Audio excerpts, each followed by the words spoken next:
Hi guys, তো আজকে চলে আসলাম তোমাদের সাথে একটা রেসিপি শেয়ার করতে।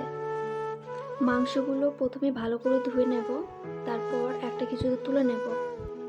একটা প্লেটে আদা, রসুন, পেঁয়াজ, টমেটো কেটে রেখে দেব। মশলার জন্য প্রথমে আদা দিয়ে দেব, এরপর রসুন দিয়ে দেব, এরপর কিছুটা জিরে দিয়ে দেব, কিছুটা শুকনো লঙ্কা দিয়ে ভালো করে মশলাটা করে নেব। মশলাটা হয়ে গেছে, এবার আমি প্লেটে ঢেলে নেব। ঢেলে নেওয়ার পরে গ্যাসটা জ্বালিয়ে কড়াইটা ভালো করে গরম করে নেব। এরপর পরিমাণ মতো তেল দিয়ে দেব। তেল দেওয়ার পর আলু ভেজে নেব লাল লাল করে। এরপর আলুটা ভালো করে ভেজে লাল লাল করে তুলে নেব একটা কিছুতে। ধুয়ে রাখা মাংসর মধ্যে পরিমাণ মতো দই দিয়ে দেব।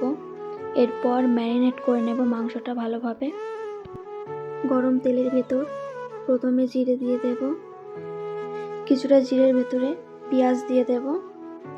পেঁয়াজটা দেওয়ার পর ভালোভাবে নেড়ে চেড়ে পেঁয়াজটা লাল লাল করে ভেজে নেব। লাল লাল করে ভেজে নেওয়ার পরে এরপর মশলাটা দিয়ে দেব। মশলাটা দেওয়ার পর মশলাটা ভালোভাবে নাড়াচাড়া করে নেব পেঁয়াজের সাথে। এরপর পরিমাণ মতো লবণ দিয়ে দেব। লবণ দেওয়ার পর পরিমাণ মতো হলুদ দিয়ে দেব। হলুদ দিয়ে মশলাটা ভালো করে ভেজে নেব লাল লাল করে। এরপর ম্যারিনেট করা মাংসটা দিয়ে দেব। মাংসটা দেওয়ার পর কুচানো টমেটো দিয়ে দেব। টমেটো দেওয়ার পর ভালো করে নাড়িয়ে চাড়িয়ে মিক্স করে নেব। এরপর ভাজা আলুটা দিয়ে দেব। আলুটা দেওয়া হয়ে গেলে মাংসটা ভালো করে 15 মিনিট ধরে কষিয়ে নেব। কষানো হয়ে গেলে পরিমাণ মতো জল দিয়ে দেব। 5 মিনিট ভালো করে মাংসটা জ্বালিয়ে নিতে হবে। এরপর কুচানো ধনেপাতা দিয়ে নামিয়ে নিতে হবে।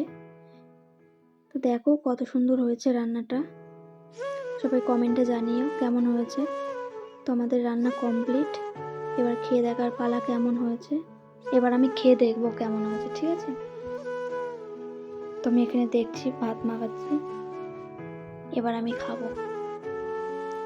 খেতে অসাধারণ হয়েছিল, কি বলবো, খুব সুন্দর হয়েছিল, দারুণ।